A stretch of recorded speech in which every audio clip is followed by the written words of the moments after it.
Bismillahirrahmanirrahim. Assalamualaikum warahmatullahi wabarakatuh.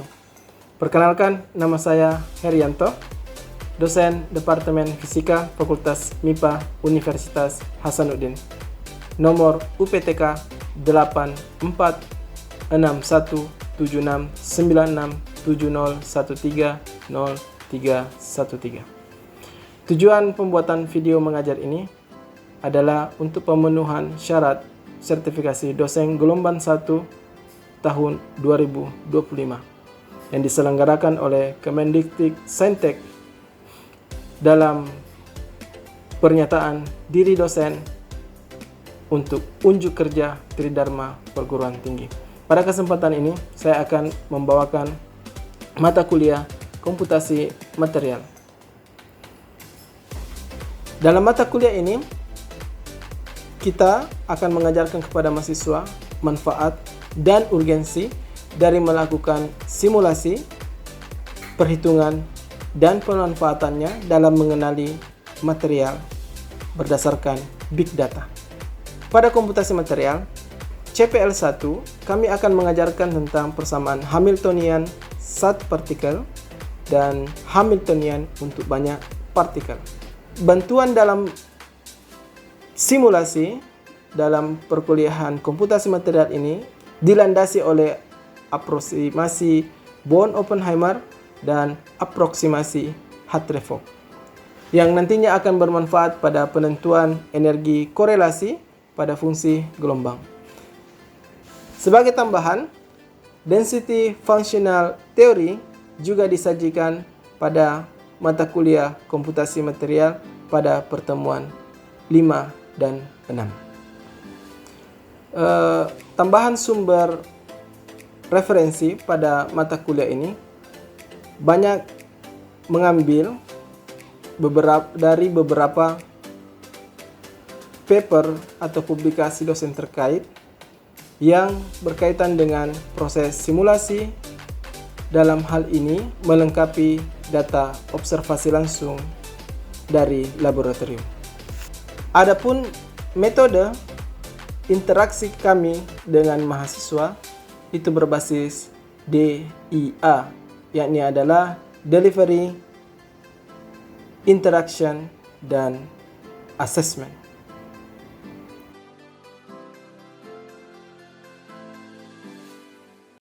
Bismillahirrahmanirrahim. Assalamualaikum warahmatullahi wabarakatuh. Waalaikumsalam warahmatullahi wabarakatuh. Semangat pagi semua. Ya. Saya akan absen dulu ya. Fauzi Gandhi. Hadir Pak. Andi Akmal. Hadir Pak. Adri. Hadir Pak. Muhammad Amar. Hadir. Dan Aldi. Ya, pada pertemuan satu ini sebelum kita memulai, mari kita berdoa sebelum proses belajar mengajar kita laksanakan. Berdoa dimulai. Ya. Di pertemuan 1 tentang pengenalan komputasi material, tentunya kita harus kenal dulu apa yang harus kita pelajari. Nah, mata kuliah ini terdiri dari 2 kata. Yang paling pertama adalah komputasi dan kata kedua adalah material. Ada yang pernah mendengar atau membaca di ChatGPT tentang apa itu komputasi? Oh ya, silakan Saudara Amar. Komputasi menurut saya itu adalah penggunaan dan pengembangan komputer untuk melakukan simulasi atau permodelan. Oke, kena. Memang komputasi itu adalah proses untuk membangun karya baik secara coding ataupun secara touch line. Kalau material? Oke. Material merupakan suatu bahan yang digunakan untuk membuat sesuatu. Material bisa berupa bahan mentah. Oke. Material memang adalah materi yang sudah memiliki properties atau sifat. Jadi kalau komputasi material digabungkan, kira-kira apa kesimpulan? Ya. Saya Pak, karena tadi sudah disebutkan sama teman-teman saya mengenai itu komputasi dan material, mungkin bisa saya simpulkan kalau komputasi material ini sebuah pendekatan ilmiah menggunakan simulasi komputer berbasis model fisika dan matematika untuk mempelajari seperti struktur, sifat, dan respons material terhadap kondisi tertentu seperti mungkin tekanan, suhu, atau medan listrik tanpa harus melakukan eksperimen lain lagi. Oke. Good, kena. Karena memang komputasi material bisa dikatakan sebagai lab kering. Yakni adalah mendesain sebuah material dengan sifat tertentu tanpa menggunakan bahan asli yang dimana kita hanya mengandalkan proses coding untuk mensimulasi sebuah material yang kita mau uji. Nah, sebelum memasuki apa itu komputasi material dan apa manfaatnya, tentunya kita harus mengenal 3 struktur atau 3 poin utama dalam mengenal komputasi material. Yang pertama itu ada alam, nature, atau biasa kita sebut dengan lingkungan. Nah, lingkungan ini sangat luas jangkauannya, sangat luas, sehingga menjadi tempat belajar dan tempat untuk mengetahui apa sebenarnya rahasia alam itu sendiri. Nah, sehingga muncullah beberapa teori tentang kejadian alam semesta awalnya, apa hasilnya, dan bagaimana prosesnya. Itu teori. Tetapi kalau berteori tentunya akan berat jika tidak dilakukan observasi secara langsung. Susah dibuktikan teori itu kalau tidak muncul observasi. Tetapi observasi secara langsung itu memakan waktu, tenaga, dan biaya tentunya jika semua teori harus diobservasi atau harus dibuktikan secara fisik. Maka dari itu diperlukan pandangan simulasi agar supaya bisa mendeskripsikan tentang apa yang diungkapkan oleh teori itu sendiri, sehingga simulasi ini adalah rumahnya komputasi material. Jadi kita akan berada pada lokasi simulasi ini. Jadi komputasi material sangat bergantung pada kemampuan kita melakukan simulasi. Jadi tentu harus ada pengetahuan codingnya pertama, ya. Nah, beberapa teori yang paling banyak muncul adalah Hamiltonian untuk banyak partikel, Kohn-Sham, persamaan Kohn-Sham, dan Born-Oppenheimer approximation. Jadi teori ini adalah pendekatan, sebenarnya pendekatan tentang bagaimana alam itu bekerja atau tercipta atau fenomenanya terjadi. Kemudian observasi tentunya harus menggunakan alat-alat karakterisasi yang canggih seperti SEM, TEM, dan seterusnya, yang tentunya skala observasinya itu lumayan kecil sehingga kita bisa mengetahui apa yang tidak bisa dilihat oleh mata telanjang. Namun sebelum masuk ke sini, tentunya coding perlu dilakukan seperti perangkat Python, Mathematics, MATLAB, dan Fortran adalah aplikasi yang umum digunakan dalam membangun bahasa komputer untuk membuktikan teori dan persiapan sebelum melakukan observasi secara langsung. Nah, di sini kita lihat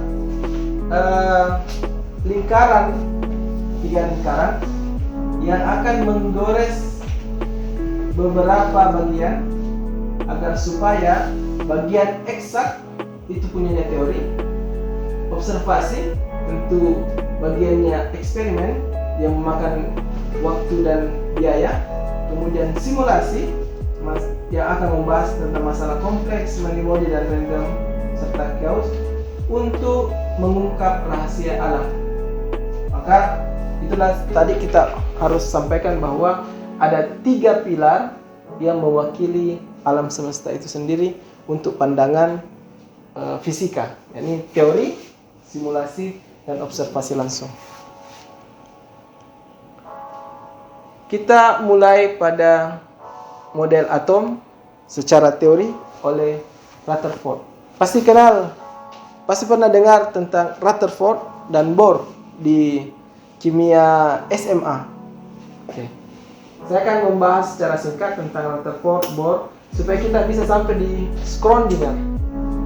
Rutherford itu mengungkapkan tentang adanya inti atom dan elektron. Dan dia juga mengungkapkan bahwa ada elektron yang mengelilingi atom. Tapi kelemahannya adalah dia tidak bisa mengungkapkan tentang stabilisasi elektron itu sendiri. Kenapa? Menurutnya orbit elektron itu tetap. Padahal kalau kita lihat gaya sentrifugal, tentunya ada kehilangan energi sehingga elektron harus jatuh ke inti. Itu kelemahan dari Rutherford. Kemudian Bohr itu menjawab kelemahan dari Rutherford yang mengatakan bahwa sebenarnya elektron itu ada tingkat energinya. Jadi elektron hanya bergerak pada orbitnya tergantung pada tingkat energinya. Apa kelemahannya?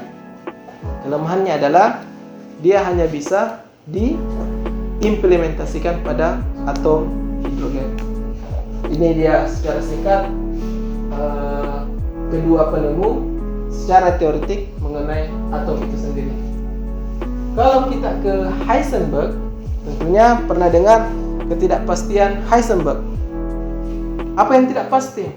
Kalau kita mau mengukur posisi dan momentum sebuah partikel yang bergerak dengan cepat, itu kita tidak bisa dapatkan. Oke?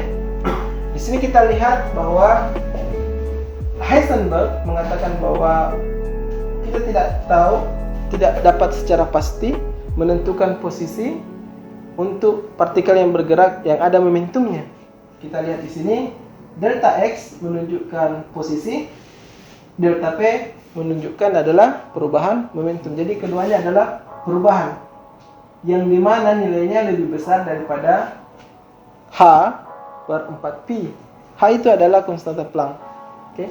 Jadi dia itu bentuknya energi. Oke. Nah, karena kita tidak bisa mengetahui posisi mungkin elektron, partikel dan sebagainya yang bergerak dengan cepat, maka perlu kejadian ini dinyatakan dalam bentuk gelombang. Kalau dia dalam bentuk gelombang, tentu pasti kita dapatkan fungsinya. Nah, kalau fungsi itu sudah muncul persamaan matematik, maka ada probabilitas untuk menemukan posisi partikel yang bergerak itu. Maka muncullah teori dari Schrödinger yang menyatakan gerakan partikel itu dapat dinyatakan dalam bentuk gelombang. Garis ini adalah bentuk gelombang. Bagaimana modelnya? Ini yang bergerak melingkar ini itu seperti awan elektron. Jadi dia mengatakan bahwa kalau time-nya misalnya sama dengan 1, 2, 3 dan seterusnya, ini kita bisa dapatkan posisi partikelnya. Ya. Oke. Nah, kalau di bagian Heisenberg ini menolak tentang dia menolak ini di bagian Bohr. Apa kira-kira yang dia tolak? Kalau ini Heisenberg, apa yang dia tolak kira-kira? Yang dia tolak kan dia bilang tidak mungkin kita tahu itu posisinya elektron, ya. Nah padahal Bohr dia bilang ada posisinya elektron tergantung tingkat energinya. Jadi sebenarnya Heisenberg menolak temuan dari Bohr. Tapi Heisenberg dikuatkan oleh Schrödinger. Maka itulah yang dipakai sampai sekarang. Kalau kita berbicara tentang atom, yang paling memungkinkan kita menemukan posisi atom itu harus we need to define both where its nucleus is and where the atom's electron are. Apa maksudnya? Kalau ada inti atom, yang ada di situ pasti ada elektron. Tapi kalau ada awan elektron agak jauh, kita tidak bisa dapatkan. Kita belum tentu bisa katakan bahwa di situ ada inti atom. Tapi kalau ada inti atom, pasti di situ ada awan elektron. Oke, ini Paul Dirac. Ini penting dia punya pernyataan. Contohnya ini adalah hidrogen. Ya, secara teori kita bisa menghitung awan elektron pada hidrogen. Ya, kita bisa secara matematik. Tapi kapan potensialnya itu sudah masuk ke boron, atomnya mungkin besi, itu much too complicated to be soluble. Susah untuk didapat solusinya. Jadi teori secara analitik hanya untuk ini. Tapi kalau sudah atomnya banyak elektronnya, itu too complicated to be soluble. Susah dapat solusinya. Maka dari itu harus dimunculkan kemampuan melakukan simulasi melalui komputer, ya. Nah, ini adalah beberapa journey atau history. Tadi Pauli, larangan Pauli, Heisenberg tadi, ketidakpastian Heisenberg, Schrödinger. Ternyata di belakang dari Schrödinger muncul Hartree Fock ini penerima Nobel ini, ya. Kemudian Kohn-Sham juga adalah penerima Nobel. Oke, self consistency ini berbicara tentang intinya adalah bagaimana si material itu kalau bergerak dan diam, kita tahu energi korelasinya kalau di sini. Sedangkan kalau Kohn-Sham equation ini kan banyak elektronnya, ini ion, ini banyak atom atau elektron di sekitarnya. Dia tidak menghitung lagi tiap titik ini berapa energinya berdasarkan posisinya, tetapi dia summarize menjadi sebuah density of electron. Jadi hitungannya ini tidak dihitung satu-satu lagi, tapi dihitung secara bersamaan. Jadi itu pendekatannya oleh Kohn and Sham, sehingga muncullah teori many body and DFT perspective. Jadi itu muncul density functional theory. Density adalah kepadatan, fungsi kepadatannya, teori fungsi kepadatan. Nah, metode yang digunakan bisa kuantum mekanik, pandangan kuantum mekanik, Monte Carlo, dan kedua-duanya. Ini bisa digunakan untuk implementasi drug discovery, kanker, fotokatalis, dan sebagainya. Nah, kalau misalkan kita mau melakukan simulasi, tentunya sifat material itu tidak pernah berbohong. Karena kalau material itu dia predictable. Tentunya kalau ada incoming projectile elektron, tentu elektronnya keluar, dan pasti elektron yang lebih tinggi orbitalnya akan mengisi orbital yang lebih rendah. Itu pasti sifatnya demikian. Kalau dia insulator, pasti dia punya energi gap yang lebar, pasti predictable. Kalau dia semikonduktor, semi-large. Sedangkan kalau dia konduktor, harus tipis. Itu adalah sifat material yang tidak bisa bohong. Sedangkan kalau manusia, kalau dia tidur, kita tidak tahu dia menghayal setelah tidur atau langsung berpikir untuk kerja. dia unpredictable. Kalau dia berteman, mungkin saja dia akan jadi kekasih atau malah menjadi orang yang saling bermusuhan di akhirnya. Kalau ada orang perang, mungkin akhirnya dia bisa berdamai atau malah menjadi lebih besar lagi masalahnya. Jadi ini perbedaan kalau kita mau melakukan komputasi material, karena bahan yang kita ingin prediksi sifatnya itu tidak bisa berbohong. Oke? Maka itu adalah perbedaan antara kalau kita mau meriset kebiasaan masyarakat dan kebiasaan material. Kita kembali pada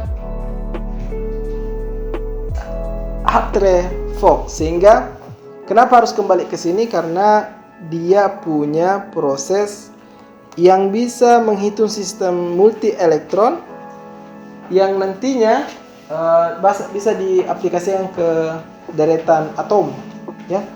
Karena dia melakukan iteratif.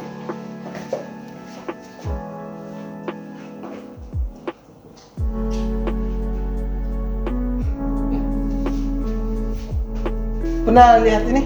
Belum, Pak. Sudah, ini kan fungsi ya. Ini kan sudah lihat, tapi mungkin tidak paham apa itu. Oke, ini adalah operator Fock, ya. Kalau ini dia terkait dengan Schrödinger juga sebenarnya.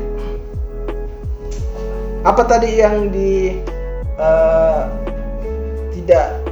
yang dibantah oleh Heisenberg?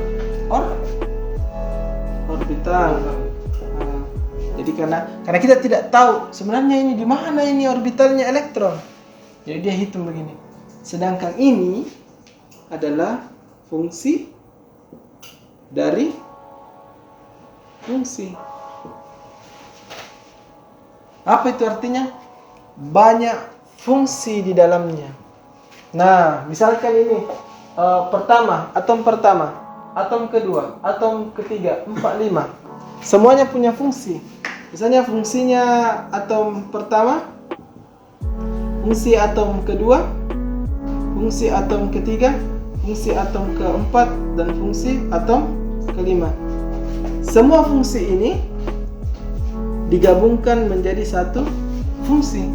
Itulah kenapa dia katakan density of electron. Satu kali saja dia tulis seperti ini. Oke? Saya hapus ya. Nah, berikutnya di Kohn-Sham dia akan menampilkan operator energi kinetik kuantum. Nah, bagaimana model operasi Fock ini berubah?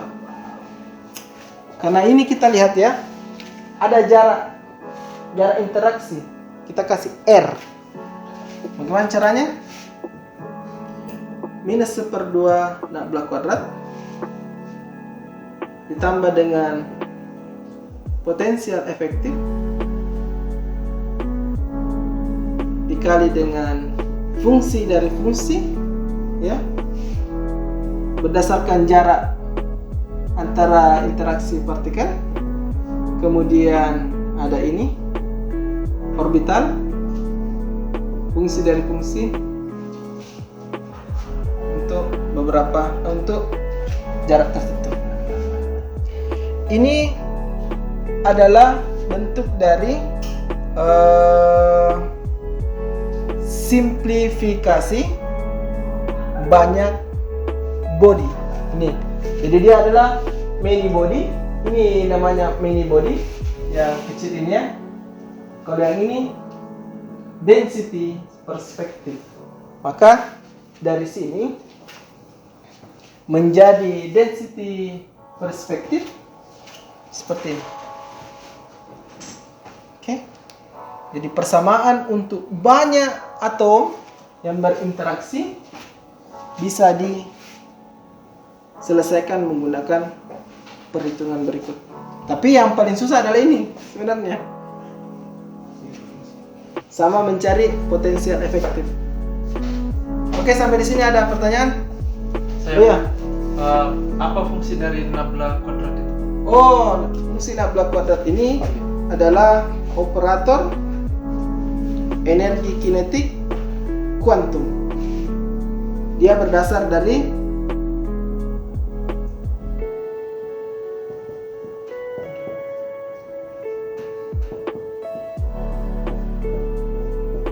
Oke, masih ingat sifatnya?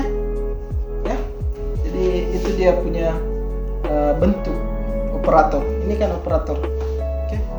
Oke, untuk penutupan, mungkin ada yang bisa membuat kesimpulan singkat pada pertemuan kita pada hari ini. Yang mungkin saya Pak, Oke, silakan Ade.